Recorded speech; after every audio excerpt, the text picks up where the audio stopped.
Hello students, তোমাদের সকলকে স্বাগত জানিয়ে আজকের ভিডিও শুরু করছি। আজকের ভিডিওর বিষয় English grammar lesson do as directed. তাহলে চলো বেশি দেরি না করে ভিডিওটি শুরু করা যাক। কি বলা হয়েছে না, transform the following sentences as directed. Number 1, Ruby is reading a book. এটাকে কিসে পরিণত করতে হবে? Simple present tense.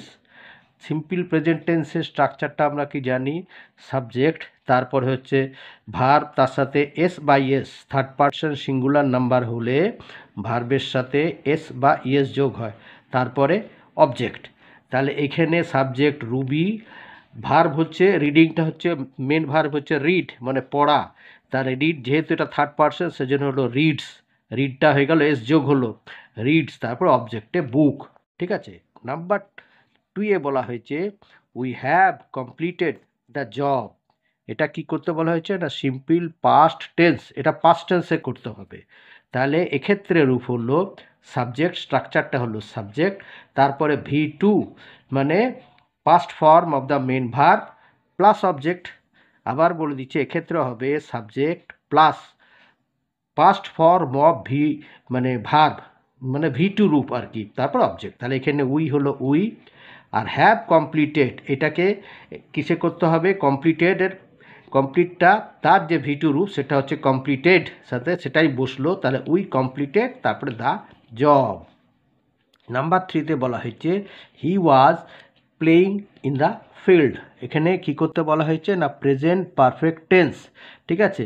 তাহলে প্রেজেন্ট পারফেক্ট টেন্সের স্ট্রাকচারটা হলো সাবজেক্ট, তারপরে হ্যাজ অথবা হ্যাভ, হ্যাঁ পার্সন অনুযায়ী হ্যাজ অথবা হ্যাভ, তারপরে হবে past participle form of the main verb plus object.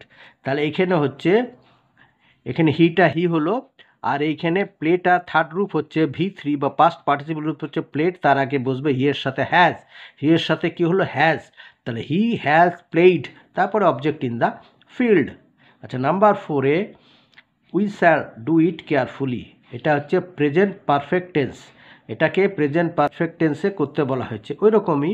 হ্যাঁ, ওই সাবজেক্ট, তারপরে হচ্ছে হ্যাজ অথবা হ্যাভ, তারপরে V3 তার মানে past participle form of the main verb plus object.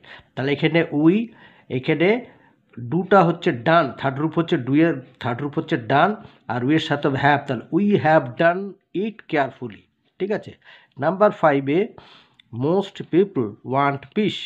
এখানে এটাকে কি করতে বলেছে? Simple future tense. Simple future টেন্সের স্ট্রাকচারটা হলো সাবজেক্ট প্লাস শ্যাল বা উইল প্লাস অবজেক্ট।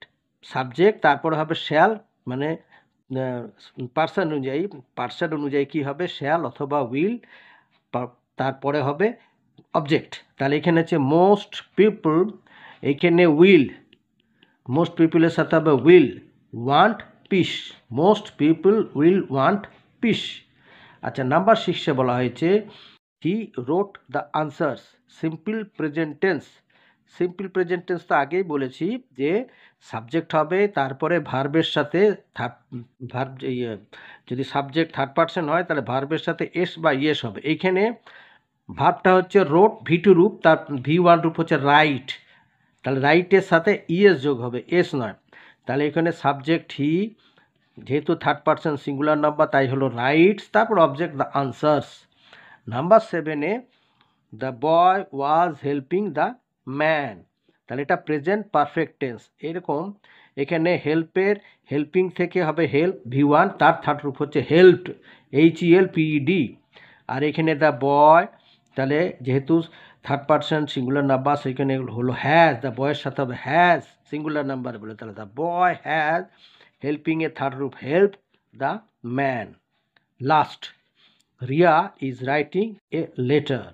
এটাকে প্রেজেন্ট পারফেক্ট টেন্স, ওরকম সাবজেক্ট হলো রিয়া, রিয়ার সাথে বসবে হ্যাজ, আর এখানের রাইটিংয়ের জায়গায় হবে V1 রূপ হচ্ছে রাইট, রাইটের থার্ড রূপ হচ্ছে V3 রিটেন, তাহলে রিয়া হ্যাজ রাইটের থার্ড রূপ রিটেন এ লেটার।